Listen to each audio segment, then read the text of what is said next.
the Corleone family. This is like, petty larceny. It's like arguing over parking or something. That's my parking spot. Bang, bang. What is it?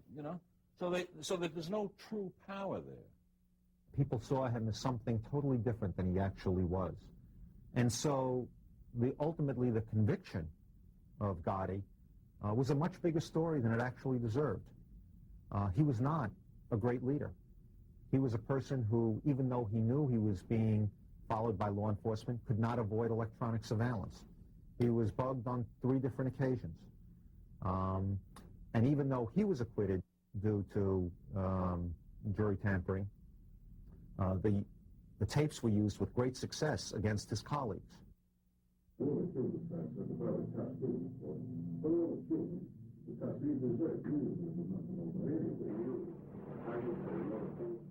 He brought up people in the family very quickly, and he made the wrong choices.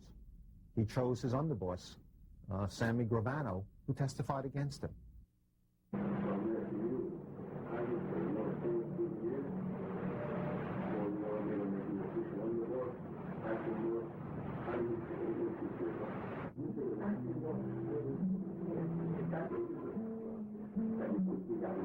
Because of the way he carried himself, because he wanted to see himself on the front of magazines and have newspaper articles written about him, brought media attention to the family and law enforcement attention to the family, and hurt the family businesses. So, as a practical matter, he was a disaster. And the story that should be written about him was not the rise and fall of a great Don, but the fact that by his conviction, the family in Cosa Nostra was probably saved a lot of grief. Hundreds and hundreds of Gotti friends from places like Ozone Park, Howard Beach, and Mulberry Street tried to storm the federal courthouse immediately after a judge sentenced the Godfather to life in prison, pressing the understaffed police presence against the glass doors. By the time it was over, 7 people were arrested, some dragged through the hallways of federal court. Outside, the damage was done, with marshals' cars overturned, 3 of them with smashed windows, one with a Gotti poster tucked into the windshield wiper. It was not a spontaneous demonstration of any sort. It was directed by the crew of John Gotti Jr. Gotti Jr. was not in court to watch his father get sentenced to life in prison for 5 murders, including the execution of ex-mob boss Paul Castellano, but many of the Old Faithful were there. It's shame to say I'm an American to stand in our courts the way they Shanghai people and set them up to be found guilty. It seems to me that the mob structure, for 2 reasons. One, because of sociological changes within the family, and 2 is because of the pressure of law enforcement, is disintegrating. And if law enforcement pressure is continued over the next decade, by the turn of the century, the mob will be unrecognizable. That doesn't mean, of course, the end of organized crime. There are lots of other organized crime groups out there, and some much more powerful in some ways than the mob. Colombian drug cartels, for example, cause more harm in the United States and make more money in a week than the mob ever thought of making in a year. The mob has really not been in conflict with these groups. In many cases, they've worked with them. I think what will happen is not that there will be a war for territory or turf or criminal activity, but as the mob loses power, as it will over this next decade, with respect to either purely criminal activities or with respect to certain industries, other groups will move in. No one group will take over the mob's activities, but individual groups will take over certain activities of the mob. It seems that what we're seeing is other ethnic mobs moving in to fill the vacuum. Caribbean gangs, Asian gangs, who in some ways are far more prone to violence than the traditional Italian mob.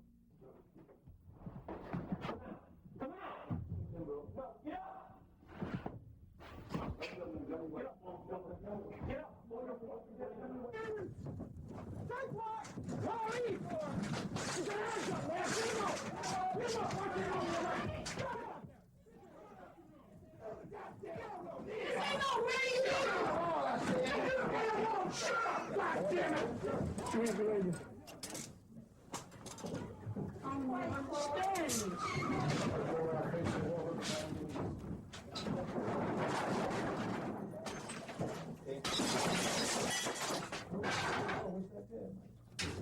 We got it, Bob.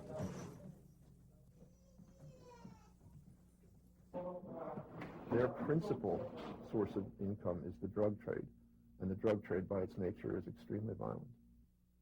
We have 2,000 murders a year in the city of New York. When the mafia was at its high, wide, and handsome, well, what they do, they kill 20 people in a year, of their own. There's Chinese, Vietnamese killing each other all over the street. It's all over drugs. There is a tremendous Oriental, Southeast Asia, Southwest Asia trafficking of drugs to the United States. There's no question about it. As a result of some of the biggest seizures that have been made over the last 3 or 4 years concerning Orientals and drugs from Southeast, Southwest Asia. The triads are criminal organizations that started 300 years ago in China to overthrow the invading government, the Manchu government. Started for the same reasons as the Sicilian Mafia. And they're secret organizations that became criminal over the years. They're involved in the same type of criminal activity as the American La Cosa Nostra. Extortion, gambling, prostitution, narcotics, control of labor. Exactly the same type violation. Come on, we're playing room in there. Right there, right across. Okay, that's it. Boryo Kadan is what the Japanese refer to their organized crime group. In comparison with the LCN, they're similar in that they are very, very organized, a militaristic type organization, and you have we would have a leader and then a certain structure beneath him and then all the members, to the point where they would have similar ceremonies. They had ways of marking their bodies with tattoos based on what their positions were within the organization. They also had penalties if someone made an error in operations, where they would even remove a digit of a finger and so on and so forth. So they're very, very ceremonial in their operation and very structured, as you could easily compare with the LCN in days of old. The business is very difficult if you don't have informants, if you don't have people from the underworld itself cooperating with you. It's a very difficult process to try to infiltrate groups. I mean, it just can't be done. You have other tactics that are used. You have other ways, certainly court-ordered wiretaps, bugs. The use of sophisticated surveillance equipment does help. But I don't think, in my experience over the years, I don't think anything beats having a competent informant. The witness security program is vital to our war on organized crime. There's several thousand people in the witness security program. And basically, what the witness security program allows us to do is an individual witness that can testify against an organized crime member, and there is a presumed threat to them. We can guarantee them their safety. We can relocate them to a different part of the United States and provide them new identity. In return, they will testify fully and truthfully at any trials that come up where they have evidence.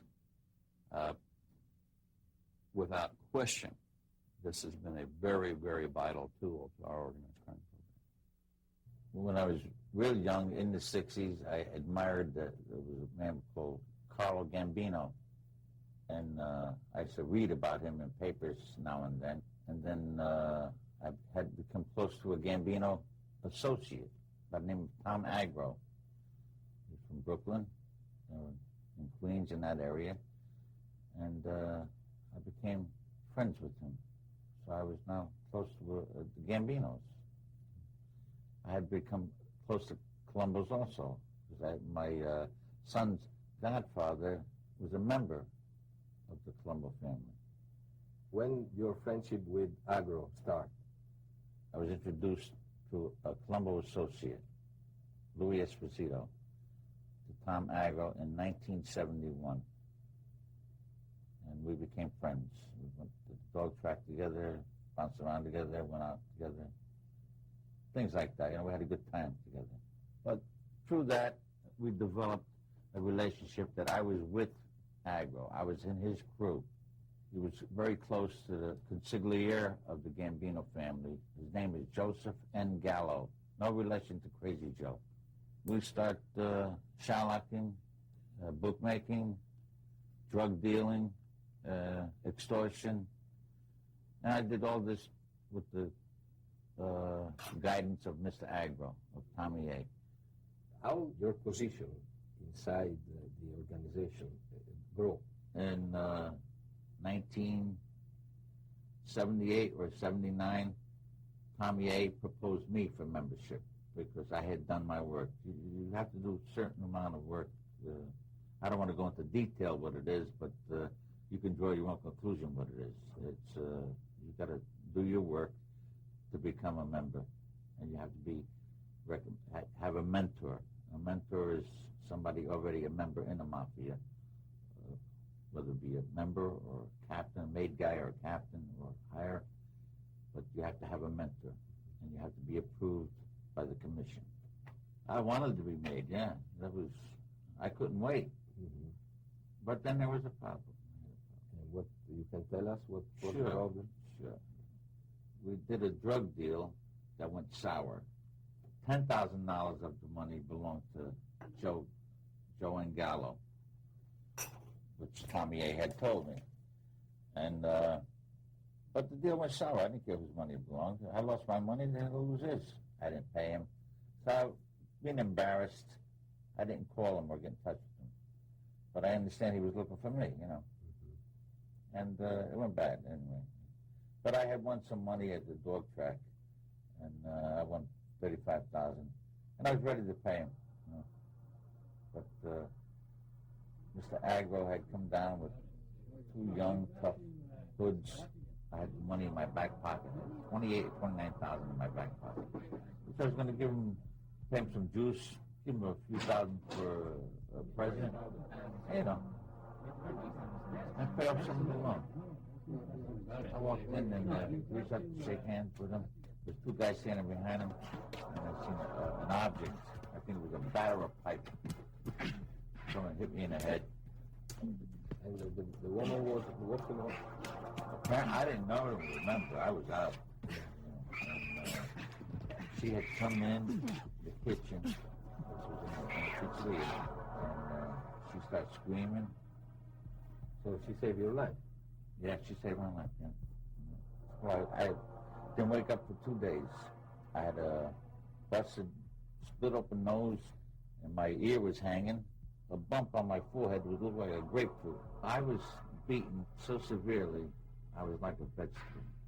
I couldn't see.